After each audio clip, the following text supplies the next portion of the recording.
कहानी की शुरुआत में हमें एडम फैमिली के मेंशन को दिखाया जाता है। मोटेसिया गोमेज के साथ डांस कर रही होती है, तभी अचानक एक चोर उनके घर में घुस आता है, जो और कोई नहीं बल्कि वेंसडे होती है, जो गुडी एडम की किताब चुराने आई थी। मोटेसिया को इसकी भनक लग गई और वो उस कमरे में आ जाती है। वेंसडे कहती है कि मैं भूल गई थी कि आपके कान बिल्ली से भी पतले हैं। हाल ही में मुझे दिखाई दिया कि इनेट मेरी वजह से मरने वाली है। मैंने उसकी कब्र देखी जिसके चारों तरफ कुएं थे और एक आंख वाला कुआ उनका सरदार था, जिसने ही गेलपिन और उसके साथी की जान ली। जरूर कोई गहरी साजिश रच रहा है, इसीलिए एक साइकिक होने के नाते आपको मुझे वो किताब देनी होगी। रिप्लाई में मोटेसिया कहती है कि हर दृश्य असली नहीं होता, दिखाई दिए दृश्य बदल सकते हैं और उनके कई मायने होते हैं। वेंसडे कहती है कि मेरी शक्तियों पर मेरा काबू है, मैं वही चीजें देख पाती हूँ जो जरूरी है, पर मोटेसिया उसे किताब देने से मना कर देती है और बताती है कि उस किताब में कोई जानकारी नहीं बल्कि शॉर्टकट्स हैं जो तुम्हें खतरनाक रास्तों पर ले जाकर सिर्फ दुख देंगे। जैसे मेरी बहन ओफेलिया के साथ हुआ था, उसने अपनी शक्तियों को खुद पर हावी होने दिया और मैं वो तुम्हारे साथ नहीं करना चाहती जो मेरी माँ ने उसके साथ किया था। मैं किताब लेकर आऊंगी।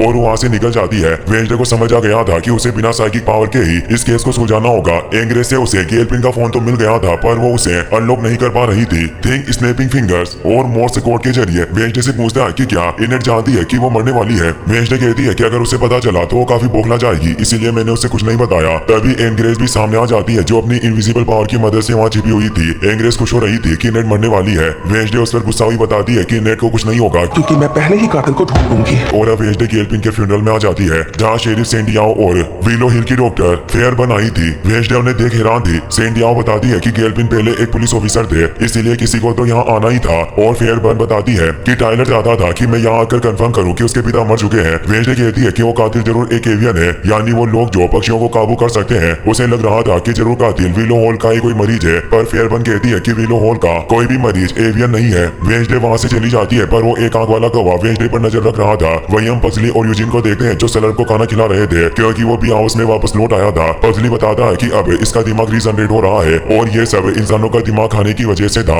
वहीं हमें बियांका को दिखाया जाता है, जो एप्पल होलो होटल में अपनी माँ से मिलने पहुंचती है। वो सायरन सॉन्ग का इस्तेमाल करके रिसेप्शनिस्ट की यादें मिटा देती है, ताकि किसी को पता न चले कि वो यहाँ आई थी। उसकी माँ ग्रेबियल काफी दुखी होती है, क्योंकि वो अपनी आजीविका के लिए जो self help up mooring song को चलाया करती थी, वो असल में एक स्कैम था जिससे FBI उसे ढूंढ रही थी। बियांका कहती है कि आपकी इसमें कोई गलती नहीं, सारा किया धरा आपके पति गिडियन का है। मैंने अपने सायरन पावर का इस्तेमाल करके FBI को उसे ढूंढने के काम पर लगा दिया। गिडियन ने आपकी कमजोरियों का फायदा उठाया, पर जब वो पकड़ा जाएगा तो आप आजाद होगी। वहीं नेवरमोर में वेंसडे एग्नेस के पास जाती है और पूछती है कि जब तुमने स्टोकर बनकर मुझे मैसेज किया था, तब तुमने गेलफिन का फोन अनलॉक कैसे किया। एग्नेस ने अपनी दोस्त जोसेफी का सहारा लिया था, जो किसी भी इंसान का फोटो देखकर उसके रूप में बदल सकती थी। वेंसडे गेलफिन के फोन का लॉक खोल देती है। साथ ही एग्नेस उसे एक बॉक्स देकर बताती है कि इसमें गेलफिन के घर पर मौजूद सारे सबूत हैं, जो मैंने पुलिस के आने से पहले इकट्ठा किए थे। वेंसडे अब उन सबूतों को देखने लगती है और उसे पाइन क्रेस्ट में मौजूद गेलफिन के सीक्रेट केबिन का पता चलता है, पर वो यहाँ से काफी दूर था। थिंग बताता है कि हम कैंप जेरिको की मदद से वहाँ पहुँच सकते हैं, क्योंकि नेवरमोर के सभी स्टूडेंट को कैंपिंग के लिए वहाँ लेकर जाया जा रहा था और इनेट भी उसमें ही जाने के लिए कपड़े पैक कर रही थी। सभी स्टूडेंट कैंपिंग के लिए तैयार हो गए थे। वेंसडे भी वहाँ जाती है। इनेट उसे देख काफी खुश होती है। अपनी खुशी को लगाऊंगा।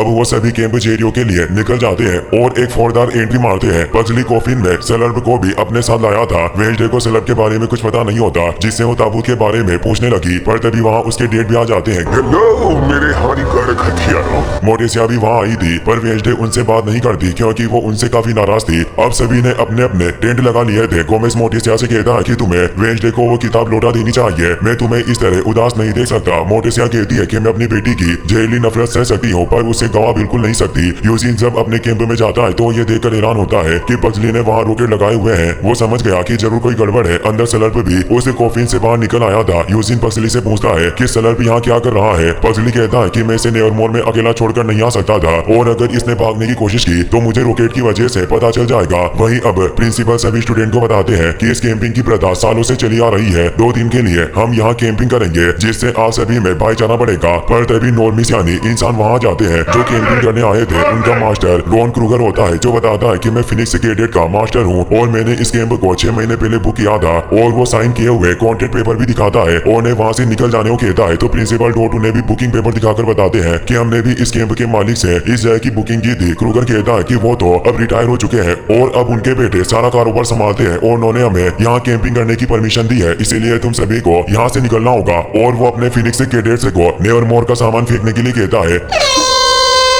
वेंसडे कहती है कि अगर आपको और आपके निशाचरों को यहाँ कैंपिंग करनी है तो हमें हराकर दिखाओ, गेम का जो विनर होगा वो यही रुकेगा। क्रूगर मान जाता है और अब वेंसडे उन्हें गेम के बारे में बताती है कि दोनों टीम को एक एक जेफर मिलेगा। दोनों टीम में 10-10 मेंबर होंगे, 5 डिफेंडर्स और 5 अटैकर्स। खेल के नियम काफी आसान है। दोनों टीम के जेफर पर विपरीत टीम के डिफेंडर्स का कब्जा होगा। अटैकर्स को अपनी टीम के जेफर को हासिल करना होगा और फिर एक आखिरी दौड़ होगी जिसमें उन्हें अपने जेफर को लुकआउट टावर के टॉप पर रखना होगा। जो टीम पहले अपना जेफर रखेगी वो जीत जाएगी। वेंसडे इस गेम के लिए गेम इसीलिए खेल रही थी ताकि उसे यहाँ रुकने का मौका मिले और वो गेलपिन के केबिन की तलाश कर सके। क्रूगर अपने सारे स्टूडेंट से कहता है कि मैंने इन आउटकास्ट की शक्तियों का मुकाबला करने के लिए जंगल में कुछ हथियार छिपा दिए हैं जिनसे तुम भी बराबरी से इनका मुकाबला कर पाओगे। और वो बेली नाम के लड़के को अटैकर्स का लीडर बनाता है। वहीं वेंसडे ने भी अपनी टीम बना ली थी और अब दोनों टीम तेजी से निकल जाती है। क्रूगर के कैडेट डिफेंडर नोवेयर के जेफर को प्रोटेक्ट कर रहे थे। वेंसडे बियांका के साथ वहां पहुंच गई थी। बियांका कहती है कि मैं इन पर सायरन सॉन्ग का इस्तेमाल नहीं कर सकती। क्रूगर काफी चालाक था, उसने अपने सभी चेलों को खास हेडफोन दे दिए थे ताकि वो सायरन सॉन्ग से बचे रहे। वहीं एजेक्स अपने साथी डिफेंडर के साथ नॉर्मी के जेफर को प्रोटेक्ट कर रहा था। कैडेट अटैकर चालाकी से काम लेते हैं। वो एजेक्स के माथे पर निशाना लगाकर उसकी टोपी उड़ा देते हैं जिससे एजेक्स अपने ही साथी को पत्थर का बना देता है। इस तरह बेली अपने जेफर को हासिल कर लेता है। वो प्लेयर छोड़ देते हैं जिससे सभी को पता चल जाता है कि कैडेट्स ने जेफर को हासिल कर लिया है। आउटकास्ट इससे जरा भी खुश नहीं थे। वहीं वेंसडे अपने प्लान के मुताबिक इनेट और ब्रूनो को कैडेट्स पर हमला करने भेजती है पर वो पहले ही तैयार थे। वो टेयर गैस छोड़कर उन्हें रोक देते हैं जिसे वेंसडे अब सेकंड प्लान के मुताबिक यूजीन से मधुमक्खियों का हमला करवाती है जिससे वो कैडेट से बच नहीं पाते। और अब वेंसडे भी जेफर को हासिल कर लेती है जिसे बियांका भी जल्दी से फ्लेयर को छोड़ देती है। पर बेली जेफर लेकर काफी आगे पहुंच गया था। वो टावर पर चढ़ने लगता है जिससे क्रूगर और उसके साथी काफी खुश थे। वेंसडे दूर पहाड़ी से ये सब देख रही थी। वो चालाकी से काम लेती है और एक क्रॉसबो से रोप लेकर सीधा वॉच टावर पर पहुंचकर सभी के होश उड़ा देती है। जेफर रखकर जीत के रंग आसमान में बिखेर दिए।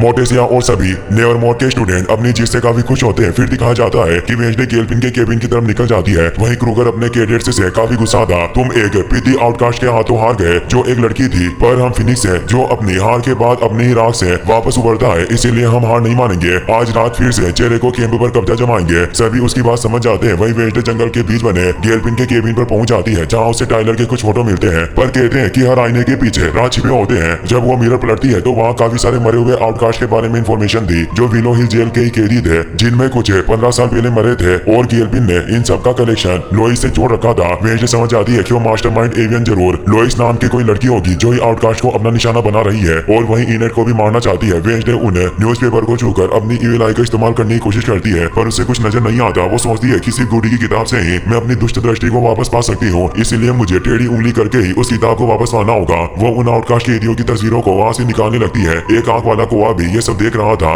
मोटेसिया अपने कमरे में तैयार हो रही थी तभी वेंसडे वहाँ पहुंच जाती है और उन्हें कहती है कि आपने मेरी गुडी की किताब चुराई, मैं उसे लौटाने का आपको एक आखिरी मौका देती हूँ। मोटेसिया कहती है कि मैं किसी भी कीमत पर तुम्हें वो नहीं लौटाऊंगी। जिस पर वेंसडे कहती है कि मेरे पास और कोई रास्ता नहीं है। वो उन्हें डुएलो ए सिएगास की चुनौती देती है जो ब्लाइंड फोल्डेड डुएल की तरह होता है। ये एडम फैमिली की ट्रेडिशनल फाइट थी जिससे वो किसी भी किस्से को सुलझाया करते थे। मोटेसिया उसकी चुनौती स्वीकार कर लेती है। वहीं क्रूगर अपने सभी कैडेट के साथ नेवरमोर के टेंट पर कब्जा करने के लिए गया था। कैडेट उसे कहते हैं कि हम गलत कर रहे हैं, कायदे से उन्होंने हमें हराया है, पर क्रूगर उनकी नहीं सुनता। वो सबसे पहले पगली के टेंट में जाता है। वहाँ फायरवर्क से एटिएट हो जाते हैं। टेंट में ज़ॉम्बी सिलर को देख वो काफी ज्यादा डर गया। सिलर उसका भेजा निकाल कर खा जाता है। सभी कैडेट डर कर भागने लगते हैं। फायरवर्क्स को देख पगली समझ गया था कि टेंट में जरूर कुछ गड़बड़ है। वो जब टेंट में आता है तो सिलर वहाँ नहीं था, बस क्रूगर की लाश थी। एंग्रेज भी वहाँ जाती है। पगली उसे कहता है कि तुम यहाँ क्या कर रही हो, तो वो कहती है कि मैं वेंसडे के छोटे मोटे काम करके उसका दिल जीत रही हूँ और उस सिलर को ढूंढने के लिए निकल जाते हैं। वहीं वेंसडे और मोटेसिया लड़ने के लिए जंगल के बीच में आ जाती है। मोटेसिया कहती है कि इस खेल का फैसला आखिरी फैसला होगा।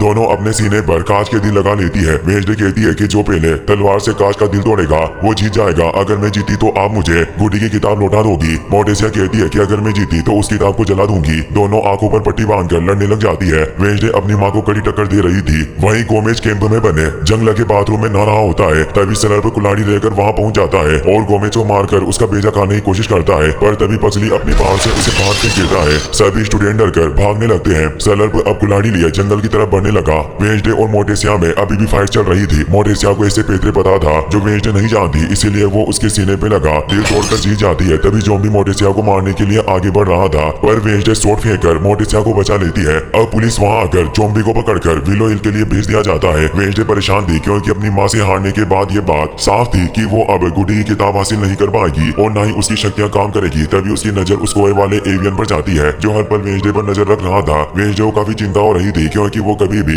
इनेट को मार सकता था, इसीलिए अब वेंसडे को जल्द से मकसद लोइस को ढूंढना था। सभी मरे हुए कैदी जिन पर केल्विन नजर रख रहा था वो विलो हिल से थे, इसीलिए अब उसे विलो हिल से ही लोइस के बारे में पता चल सकता था। वही विलो हॉल में अब थोर्निल को दिखाया जाता है जिसे मिस फेयरबर्न अपने ऑफिस में बुलवाती है। वो पूछती है कि मैं जानना चाहती हूँ कि आखिर तुमने टाइलर के साथ क्या किया जो वो इतना बुरा बन चुका है, मैं उसका इलाज करना चाहती हूँ। थोर्निल मान जाती है पर वो कहती है कि इसके बदले में तुम्हें मुझे टाइलर से मिलवाना होगा। फेयरबर्न उसे टाइलर के सेल में लेकर जाती है। थोर्निल टाइलर को देख काफी खुश होती है पर टाइलर उसे देख बिल्कुल भी खुश नहीं था। वो हाइड में ट्रांसफॉर्म होकर उसकी गर्दन पकड़ लेता है। थोर्निल कहती है कि मैं जानती हूँ कि तुम मुझसे गुस्सा हो पर मैं वादा करती हूँ कि तुम्हें यहाँ से जरूर बाहर निकालूंगी। टाइलर उसे दूर फेंक देता है। थोर्निल खुश हुई, यही सब तो उसे देखना था। वहीं वेंसडे विलो हिल के उन मरे हुए लोगों में से एक पेट्रिशिया की अस्थियों का कलश बाहर निकालती है। उसकी नानी भी वहाँ गई थी। वेंसडे उन्हें देख खुश होती है। ग्रेसिल्डा उसे कहती है कि तुमने मुझे फोन किया और मैं ना आती। वो उस कलश को लेकर पूछती है कि तुम्हारी दिलचस्पी इस पेट्रिशिया रेड कार की अस्थियों में कैसे जागी। वो बताती है कि मेरी तहकीकात में इनका नाम आया है और वो उन्हें वो सभी पपेट दिखाती है जिनमें विलो हिल के सभी मरीजों को श्रद्धांजलि दी गई थी। ग्रेसिल्डा कहती है कि तुम्हारा इन सब से क्या लेना देना है। वो बताती है कि मुझे अपने रूममेट की मौत दिखाई दी, उसका जरूर इसे कोई वास्ता है। और वो उस कलश को खोलकर देखती है। उसकी स्मेल सुनकर उसे पता चलता है कि उसमें इंसानों की हड्डियां नहीं है। तभी वो कोवा उन न्यूज़पेपर के टुकड़ों को लेकर वहाँ से उठ जाता है। वेंसडे उसके पीछे भागती है पर वो एवियन अपने कोवे के साथ वहाँ से निकल जाता है और वेंसडे कुछ नहीं कर पाती, इसीलिए अब वो अपने नानी से इस कब्रिस्तान को खरीदकर पता लगवाने की कहती है कि इन सभी विलो हिल के मरीजों को कब और किसकी देखरेख में दफनाया गया था। वेंसडे अब नेवरमोर में आ चुकी थी पर वहाँ वो एक आंख वाला कौवा मौजूद था। वेंसडे कहती है कि अब वो एवियन हमारे सारे प्लान के बारे में जानते हैं, तो हमें अब विलो हिल से ही सच्चाई पता करनी होगी कि ये लोइस कौन है जिसके लिए वो अपने अंकल फेस्टर को टावर में मिलने बुलाती है। और ने कहती है कि अंकल आपको विलो हिल में घुसना होगा और लोइस को ढूंढना है। एक रेस भी वहाँ गई थी जिसके बारे में फेस्टर को पता चल गया था। वो उसे कहते हैं कि मेरी नजर से कोई नहीं बच सकता, इसीलिए दबे पे चला करो। वो उन्हें विलो हिल का ब्लूप्रिंट दिखाकर बताती है कि लोइस कोई भी हो सकती है, इसीलिए आपको उसे वहाँ हर जगह ढूंढना होगा। याद रहे कि डॉक्टर फेयरबर्न को पता न चले कि आप मेरे अंकल है। फेस्टर कहते हैं कि तुम फिक्र मत करो, मैं पहले भी वहाँ जा चुका हूँ। तुम्हारी माँ ने मुझे ओफेलिया के लिए वहाँ भेजा था पर जब मैं वहाँ पहुँचा तो वो पहले ही भाग चुकी थी, इसीलिए मुझे काफी तजुर्बा है। वो एक नकली आईडी के साथ एपल होटल ठहरते हैं और कुछ ही देर बाद उनके चिल्लाने की तेज आवाजें आने लगी। सभी काफी ज्यादा डर गए। रिसेप्शनिस्ट शेरिफ सेंटियाओ को वहाँ बुला लेती है। सेंटियाओ 3 ऑफिसर के साथ वहाँ आती है और वो सभी कमरों को खाली करवाने की कहती है, जिससे वो उस रूम में भी चले जाते हैं जिसमें बियंका की माँ छिपी हुई थी। वहीं फेस्टर मजे से ना रहा था और अब वो सेंटियाओ के आगे सरेंडर कर देता है। सेंटियाओ को उसके पास कई सारे फेक पासवर्ड और लाइसेंस बरामद हुए थे और फेस्टर पागलों जैसी हरकतें कर रहा था, जिससे सेंटियाओ उसे विलो हिल में भेजने का फैसला करती है। पर अभी उसका साथी ऑफिसर कहता है कि पीछे मौजूद ये औरत भी हमें होटल से ना इसके चेकिंग का कोई रिकॉर्ड मिला ना ये कुछ बोल रही है। वहीं वेंसडे अपनी माँ के पास जाती है और उन्हें कहती है कि आंटी ओफेलिया को विलो हिल भेजा गया था पर आपने इसका जिक्र कभी नहीं किया। मोर्टिसिया बताती है कि जब ओफेलिया डे क्लास में थी वो स्कूल के बाहर चीखती हुई मिली। उसके आंखों से काले आंसू बह रहे थे। उसने अपनी शक्तियों को कुछ ज्यादा ही आजमा लिया था, इसलिए उसे विलो हिल भेजा गया। मैंने अपनी माँ यानी तुम्हारी नानी से भीख मांगी कि ओफेलिया विलो हिल में सिर्फ बीमार पड़ती रहेगी, पर उन्होंने मेरी एक ना सुनी क्योंकि उनकी दिलचस्पी चीजें सुलझाने से ज्यादा दफनाने में है। तभी उसकी माँ वहाँ जाती है। मोर्टिसिया हैरान हुई पूछती है कि माँ आप यहाँ किस दुख में आई हैं? वो बताती है कि मैं यहाँ वेंसडे को कब्रिस्तान के कागजात देने आई हूँ जो मैंने उसके लिए खरीदा है। और वो वेंसडे को बताती है कि उस कब्रिस्तान में उन मरे हुए लोगों के डेथ सर्टिफिकेट पर अक्सतस स्टोनहर्स्ट के साइन है। वेंसडे वहाँ से चली जाती है। ग्रेसिल्डा मोर्टिसिया से कहती है कि मैं जानती हूँ कि इस बार स्कूल ने चंदा इकट्ठा करने का जिम्मा तुम्हारे ऊपर सौंपा है ताकि तुम मुझसे डोनेशन ले सको। मुझे वैसे डोनेशन देने में कोई दिक्कत नहीं है पर मेरी एक शर्त है कि वेंसडे को गुडी की किताब लौटा दो। मोर्टिसिया उस किताब को बाहर निकाल लेती है पर वो कहती है कि मैं परिवार का सौदा नहीं करती और उस किताब को आग में फेंक देती है। ग्रेसिल्डा को काफी गुस्सा आता है और वहाँ से चली जाती है। वहीं बियांका और एजेक्स को गाला फंडिंग इन्विटेशन को लिफाफे में डालकर सील करने का काम दिया गया था और ओर्लोफ उन पर नजर रख रहे थे। तभी बियांका को अपनी माँ का मैसेज आता है जिससे उसे पता चलता है कि उन्हें पुलिस ने पकड़ लिया है। बियांका पर्सनल काम से बाहर जाने के लिए प्रिंसिपल से परमिशन मांगती है पर वो मना कर देते हैं और बोलते हैं कि इस वक्त इन्विटेशन कार्ड से जरूरी और कुछ नहीं है। बियांका को परेशान देख एजेक्स से इसकी वजह पूछता है। वो बताती है कि मेरी माँ मुसीबत में है और अगर मैंने उन्हें नहीं बचाया तो उनकी पूरी जिंदगी बर्बाद हो जाएगी। एजेक्स अपने स्नेक हेड को खोलकर ओर्लोफ को थोड़े समय के लिए पत्थर बना देता है। वहीं पुलिस बियांका की माँ से पूछताछ कर रही थी पर वो कुछ जवाब नहीं दे रही होती। तभी बियांका एजेक्स के साथ वहाँ जाती है और वो साइरन सॉन्ग का इस्तेमाल करके उनकी यादें मिटा देती है। अब एजेक्स और बियांका उन्हें लेकर नेवरमोर की खुफिया सुरंगों से ओल्ड क्लासरूम में ले आते हैं ताकि वो वहाँ सुरक्षित रहे। वहीं फेस्टर को विलो हिल में पहुंचा दिया गया था जहाँ वो लोइस की तलाश कर रहा होता है। उसे लोइस नाम की लंजी लेडी नजर आ जाती है जो विलो हिल में ही काम किया करती थी। दोनों ही एक दूसरे को पसंद करने लगते हैं पर फेस्टर को पता चलता है कि उसका नाम लोइस नहीं बल्कि लुइस होता है। वहीं एग्नेस ने अक्सतस स्टोनहर्स्ट के बारे में सब पता लगा लिया था और वो वेंसडे को बताती है कि विलो हिल के नॉर्मी हेड डॉक्टर हुआ करते थे थे, पर उससे पहले वो नेवरमोर में साइंस पढ़ाते थे, पर फिर उनका मानसिक संतुलन बिगड़ गया, जिससे वो विलो हिल में ही एक पेशेंट के रूप में जिंदगी गुजार रहे हैं। इनेट वेंसडे को एग्नेस के साथ देखकर काफी गुस्सा होती है। वो वेंसडे से कहती है कि क्या अब तुम्हें मुझसे ज्यादा वो पगलू एग्नेस अच्छी लगने लगी है। वो एवियन वहाँ अपने सैकड़ों कोहों के साथ आ चुका था। वेंसडे समझ जाती है कि वो इनेट को मारना चाहता है, इसीलिए वो उसे टेबल के पीछे छिपा लेती है। सभी बच्चे कोहो से डरकर भागने लगते हैं। प्रिंसिपल अपने फायर से उन काले परिंदों को मारने लगते हैं। तभी वो एक आंख वाला कोहा थिंग को उठाकर अपने साथ ले जाता है। प्रिंसिपल उस पर हमला करते हैं, जिससे वो क्रो थिंग को छोड़ देता है, पर वो नीचे गिरने लगता है। इनेट उसे बचा लेती है। वहीं फेस्टर लोइस का पता करते हुए स्टोनर्स से मिलता है, जो उसे लोइस के कमरे की तरफ इशारा करके बता देते हैं कि लोइस वहाँ है, पर वो नॉन मेंटेनेंस रूम था। फेस्टर उन्हें रूम में छोड़ने के लिए जाने लगता है। थॉर्निल फेस्टर को देख पहचान जाती है कि वो वेंसडे का अंकल है, इसीलिए वो फेयरबर्न को इस बारे में बता देती है। फेस्टर उसे नॉन मेंटेनेंस रूम में जाने वाला था, पर फेयरबर्न उसे बंदी बना लेती है और उसे स्लग के साथ कैद कर दिया जाता है। थिंग फेस्टर पर नजर रख रहा था, इसलिए वो वेंसडे को बता देता है कि फेस्टर अंकल पकड़े गए हैं। वेंसडे उसे कहती है कि हमें अंकल को किसी भी हाल में बाहर निकालना होगा। वो एग्नेस और इनेट के साथ प्लान बनाती है कि मिस गब्री आज विलो हिल में म्यूजिक सिखाने के लिए जाने वाली है, इसीलिए मैं चोरी छिपे उनके साथ वहाँ पहुँच जाऊंगी और फिर फेस्टर की प्रेमिका लुइस मुझे फेस्टर के रूम तक पहुँचा देगी। पर प्रॉब्लम यह थी कि विलो हिल के गेट पर गाड़ियों की तलाश ली जाती है, इसीलिए एग्नेस तुम्हें उनका ध्यान भटकाना होगा। वेंसडे अब प्लान के अनुसार चुपके से मिस गब्री की कार में बैठ जाती है और जब विलो हिल में चेकिंग की जाती है तब चालाकी से एग्नेस बाथरूम में बॉम्ब रख देती है, जिससे तेज धमाका होता है। गार्ड्स का ध्यान भटक गया और वेंसडे अंदर पहुंच जाती है, जहां वो लुइस की मदद से फेस्टर के सेल तक पहुंचती है और उन्हें आजाद कर लेती है। अब वो लुइस की तलाश में निकल जाते हैं, पर तभी ज़ॉम्बी की चेन भी खुल जाती है, जिससे वो ऑफिसर पर हमला करके उनका दिमाग खाने लग जाता है। वहीं मिस गब्री पियानो बजा रही थी, जिससे डॉक्टर फेयरबर्न और बाकी कैदी बाहर की आवाज को सुन नहीं पा रहे थे, पर अचानक अलार्म बज जाता है।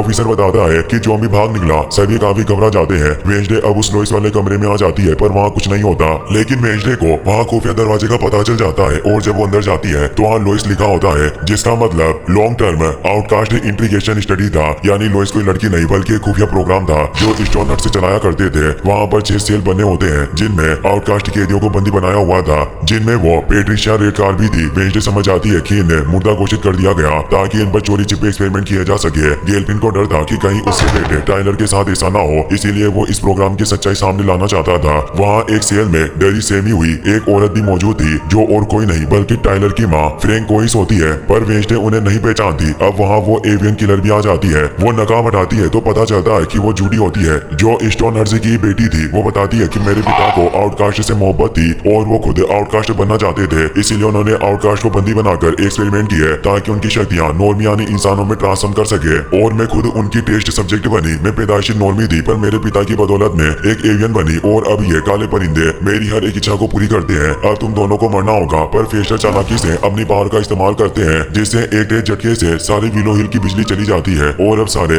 असाइलम खुल चुके थे, जिससे वो सालों से एक्सपेरिमेंट किए गए सभी आउटकास्ट बाहर आ जाते हैं और वो जूडी को नोचकर मारने लगते हैं, पर वो बचकर भाग जाती है। टाइलर की माँ फ्रैंक को इस डरने की वजह से अभी भी बाहर नहीं आ रही थी, पर वेंसडे उन्हें बाहर लाती है। पूरे विलो हिल में केओस मच चुका था। सलर्प लोगों को मारकर उनका भेजा खा रहा था। थॉर्निल टाइलर को बचाने के लिए उसके सेल में पहुंच जाती है और उसे आजाद कर देती है। वो उसे गले लगाकर कहती है कि मैं तुम्हारी माँ हूँ, मैं तुम्हारा साथ कभी नहीं छोड़ूंगी। पर टाइलर गुस्से में उसे जकड़ने लगता है और बोला, तुम मेरी माँ नहीं मास्टर है, तेरी वजह से मैं यहाँ किया था, अब तुझे मरना होगा। थॉर्निल कहती है कि मेरी बदौलत तुम इतने माहिर बने, मैंने तुम्हारी काबिलियत निखारी है। तो टाइलर भी उसे भागने का एक मौका देता है। थॉर्निल तेजी से भागने लगती है, पर टाइलर एक हाइट में बदलकर उसका पीछा करने लगता है और अपने पंजे से उसे मार डालता है और वहाँ से निकलने लगता है। विलो हिल के सारे मरीज अब वहाँ से भागने लगते हैं। वहीं फेयरबर्न स्टोनर्स को लेकर अपने ऑफिस में आ गई थी, पर ज़ॉम्बी सलर्प पहले से ही वहाँ मौजूद था, जो फेयरबर्न को मारकर उसका भी भेजा खा जाता है। इतने सारे लोगों को खाने के बाद सलर्प की बॉडी काफी हद तक सही हो चुकी थी। वो स्टोनर्स के पास आता है और उसे अपना फ्रेंड बनाता है। स्टोनर्स काफी डर जाता है और अब वो उसे भी अपना शिकार बना लेता है। वेंसडे फ्रैंक कोइस के साथ वहाँ से निकल रही थी, तभी टाइलर भी वहाँ आने लगता है, इसीलिए वेंसडे उन्हें वहाँ से भगा देती है। टाइलर वेंसडे से काफी गुस्सा था, वो उस पर घुटाने लगा और अब यहीं पर वेंसडे खिड़की से बाहर आ गिरी। पुलिस भी अब वहाँ आ चुकी थी। वेंसडे का काफी सारा खून बह चुका था। पुलिस ऑफिसर टाइलर पर शूट करने लगते हैं, पर वो ऑफिसर पर हमला करके वहाँ से निकल जाता है। थिंग वेंसडे को उठाने की कोशिश करता है, पर वो नहीं उठती। नेक्स्ट पार्ट जल्दी देखना चाहते हैं तो कमेंट में जरूर बताना। साथ ही इस वीडियो को अपने दोस्तों के साथ शेयर करना ना भूलें। Thanks for watching.